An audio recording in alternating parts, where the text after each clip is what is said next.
William Morrow and HarperAudio present The Tobacco Wives, a novel by Adele Myers, performed by Shannon Mcmanus and Janet Metzger.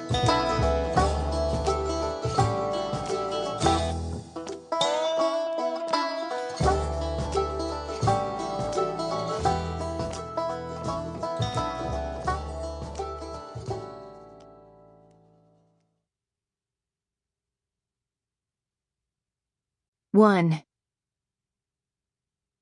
My mother woke me in the dead of night again. I felt her standing over my bed, the heat of a flashlight on my face. "Maddie, get up!" I tried to wake, but stay asleep too, fighting with myself in some in-between place. She paced back and forth, arguing under her breath with an imaginary someone. I wondered what the matter was this time. Surely it couldn't be worse than what she did last Sunday. "Get up and come with me," she'd said that night. It was 4 a.m, and her green eyes were wild. She'd rushed me onto my feet, the wood floor cool and in need of sweeping, gritty under my toes. "I need your help," she'd said, her voice urgent. I still had a sore spot on my arm where she'd grabbed me in that moment, dragging me into the living room. I thought maybe I'd left my sketchbook and dress patterns out, that I was in for it. Then I saw the living room and understood it wasn't my mess she was worried over. She'd made one of her own. Mama had stacked up clothes and Daddy's model airplanes, paintings, and pictures. There were novels with their spines bent back and photographs ripped into little pieces, an unruly pile smack in the middle of the room. "We have to get rid of all your father's things. All of them." Mama had hauled the outdoor trash can inside, the heavy metal one, leaving a wet brown trail on the carpet. "Why?"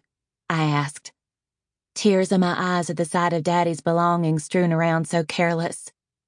"Why would we do that?" My father's undershirts were stacked on the worn cushion of his favorite wingback.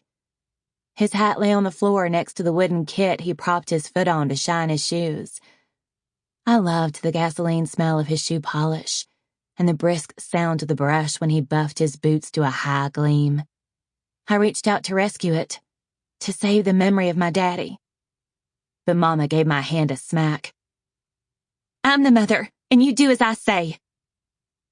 The mother. She always said it that way.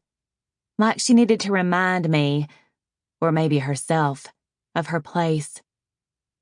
When Daddy died last fall, Mama took to her bed for months. At first I thought she'd come down with a bad flu. I wiped her brow with cool washcloths and set steaming mugs of honey lemon tea at her bedside.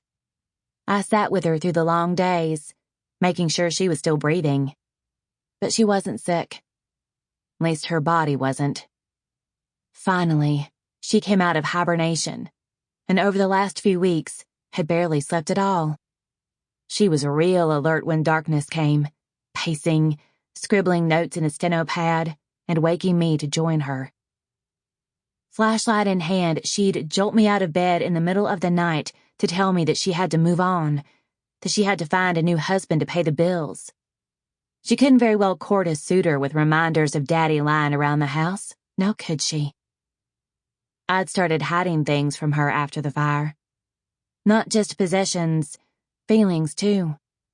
On the night we burned what was left of Daddy's belongings, I'd hidden his pen and Grandpa Sykes' pocket watch in my sewing satchel, where I kept my sketchbook, fabric swatches, and patterns.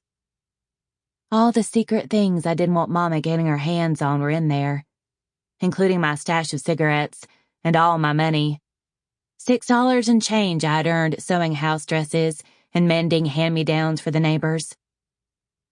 "Your father left us, Maddie," Mama had shouted the night of the fire, grabbing her wedding photograph.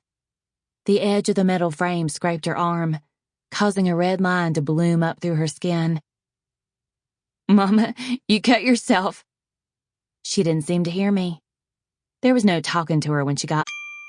Sample complete. Ready to continue?